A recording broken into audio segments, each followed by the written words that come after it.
Yo, what's good, YouTube? It's your boy, back here with another video. Okay, so for starters, this video is not about hate. It's about policies, priorities, and honestly, I'm an FBA, aka Foundation of Black American, and I want to explain respectfully why I oppose current U.S. immigration policies. This perspective doesn't really get discussed enough, and when it does, it's often misrepresentative. So basically, I want to be very clear from the start. So let's go. I'm going to start framing the issue.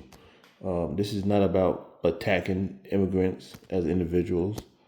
People do what they believe is best for themselves and their families. That's worldwide. People are, they're very, selfish when it comes to their own people and their family and everything. This video is about government policies. It's about decisions made by people in power and how those decisions affect different groups inside the United States. For example, when resources are limited, priorities matter. And someone always ends up pushed to the back of the line. And historically, reality, foundational Black Americans are the only group in this country whose entire history, slavery, segregation, redlining, and discrimination happened here under the U.S. laws. The effects of that history didn't disappear. They show up today in wealth gaps, housing, instability, education, outcomes, and employment. And these issues were never really fully repaired or corrected. They were acknowledged multiple times, but not resolved. And like I said, resources and competition. When immigrants expanded without first addressing those standing gaps,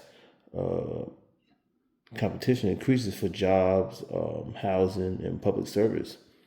That competition does not affect everyone equally, but it does. It hits working class Black Americans the hardest. The same group that already faces economic disadvantage. And this isn't just a theory that I'm talking about. It's what happens when supply increases faster than opportunity. For instance, labor and wages. Mass immigration increases the labor supply, especially at the lower end of wage scales. So when you have more people compete for the same jobs, wages stagnate or decline. And as Black Americans, we are overrepresented in those jobs, which means we feel that pressure first. And that's not a personal attack, it's just basic economics. And when it comes to, like, let's say, political priorities, every election cycle, immigration dominates political conversations. It dominated the last administration. It's basically what all we talked about was immigration.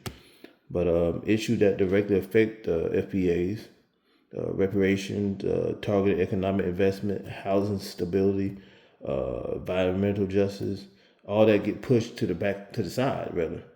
We are told to be patient, we're told to wait, and we're told now is not the time.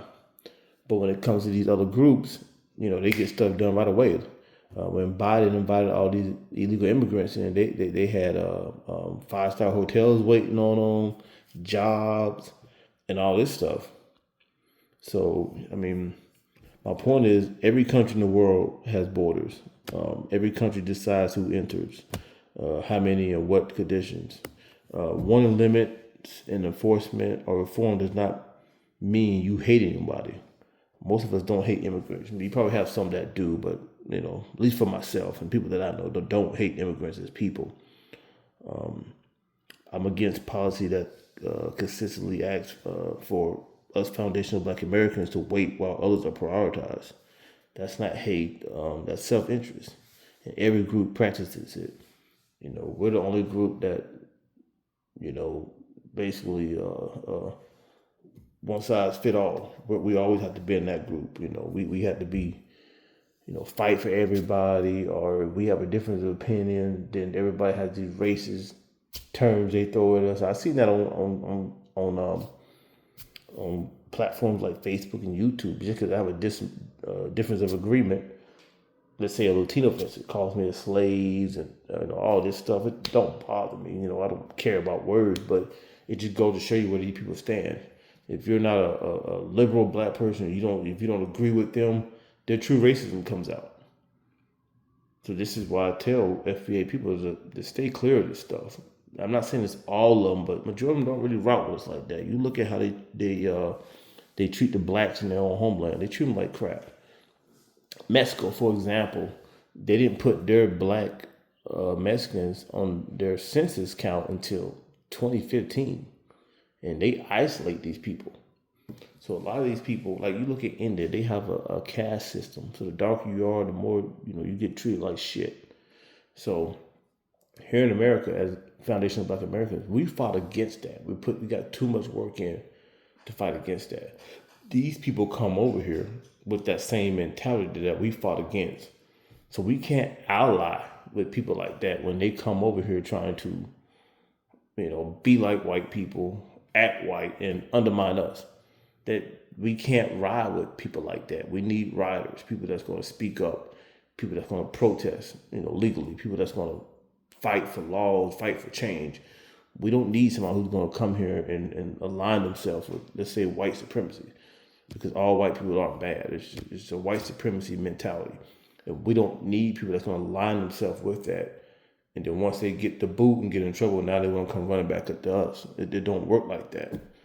So anyway, I'm going to close this out. If you disagree, that's fine. You can explain why respectfully. This conversation matters. I will probably do it live if I get enough views, and we can talk respectfully. Other than that, I'm done.